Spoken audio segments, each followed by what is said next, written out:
छत्तीसगढ़ का diamond state summit में शिक्षा मंत्री क्या कुछ कह रहे हैं, सुनते हैं।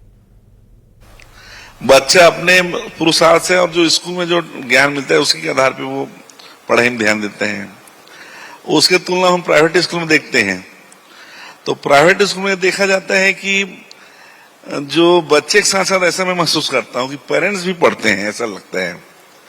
फॉर एग्जाम्पल बता रहा हूं, जैसे किसी बच्चे का प्राइवेट स्कूल के बच्चे का कोई एग्जाम होता है, हाफ ईयरली हो चाहे मंथली टेस्ट होता है, तो उसके पेरेंट्स अपने सारे काम को छोड़ के वो अपने बच्चे के मंथली टेस्ट में लगे रहते हैं।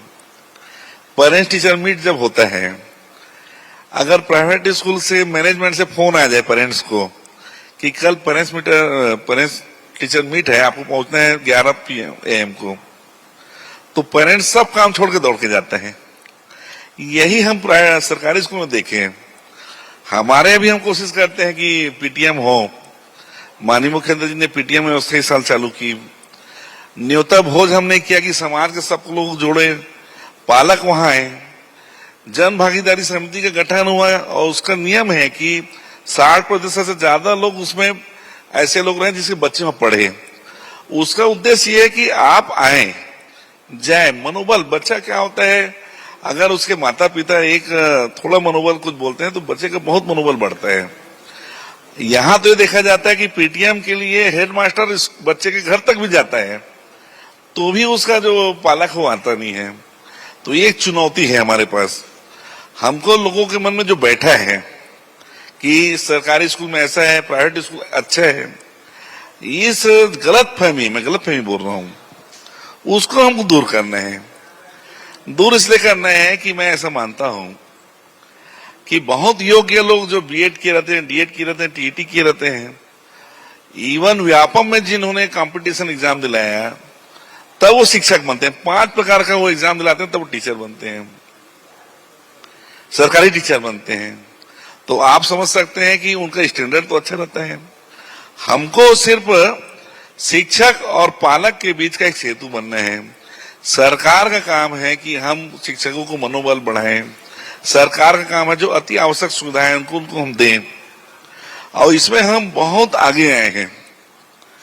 ऐसा कहीं नहीं है कि सरकार नहीं कर रही है। लगातार हर वर्ष सरकार नए बिल्डिंग बनाती है, अतिरिक्त खर्च बनाते हैं, शौचालय बनाते हैं, और ई लाइब्रेरी, स्मार्ट क्लास वो इतने तेजी से बन रहे हैं। अगर मैं तो बहुत सारे राज्यों में गया हूं, अगर औसत हम देखें तो दूसरे राज्यों की तुलना में छत्तीसगढ़ आज बहुत अच्छी स्थिति में है, मैं कह सकता हूं। ये तो बहुत अच्छी बात है अगर आप ये कह रहे हैं कि छत्तीसगढ़ के स्कूल इस स्थिति में हैं।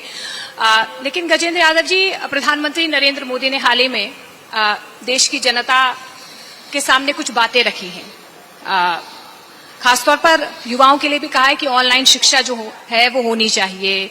पेट्रोल डीजल को लेकर भी उन्होंने जो 7 बातें कही हैं, उनमें अगर मैं छत्तीसगढ़ की बात करूं तो क्या वाकई में ही वो ऑनलाइन शिक्षा प्रणाली जो है इतनी सक्षम है छत्तीसगढ़ में? क्या उस तरीके से छत्तीसगढ़ की शिक्षा बढ़ पाई है? और हाँ, जो प्रधानमंत्री नरेंद्र मोदी ने संकल्प लिया है, क्या उसको आंदोलित करने के लिए हमारी शिक्षा व्यवस्था छत्तीसगढ़ की काम कर रही है? आपने बहुत अच्छा क्वेश्चन किया। मैं एक उदाहरण दे रहा हूं। जब 2017 में हमारी जब भाजपा की डॉक्टर रमन सिंह की सरकार थी तो 16-17 में मोबाइल फ्री में बांटा गया था। उस समय सब लोगों ने उसका विरोध किया कि ये सरकार, सबके पास मोबाइल है, क्या जरूरत है मोबाइल बांटने की। और 2021 में कोरोना महामारी आया। कोरोना महामारी में सब लोगों को ऑनलाइन क्लास देना पड़ा। आप मानेंगे नहीं, छत्तीसगढ़ के 75% जो गांव के लोग हैं उनके लिए वो जो माननीय डॉक्टर रमन सिंह जी ने जो मोबाइल दिया था वो वरदान साबित हुआ। वो मोबाइल वो सारे बच्चों को पढ़ाई काम आया। अभी पिछले 2 साल से माननीय मुख्यमंत्री जी लगातार हम लोग छत्तीसगढ़ के जो high school, higher secondary school हैं, जिसको हम लोगों ने सबको स्मार्ट क्लास, 9,000 स्मार्ट क्लास बनाने की बात कही, 22,000 हम लोग कंप्यूटर वहां लगाने की बात की, टैबलेट लगाने की बात कर रहे हैं।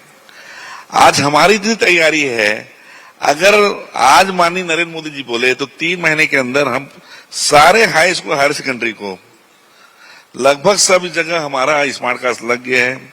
6 महीने में जहां नहीं लगे, जो दूरस्थ अंचल है, वनांचल है, वहां जो नहीं लगे, उस सब जगह हमारा स्मार्ट कार्ड चालू हो जाएगा।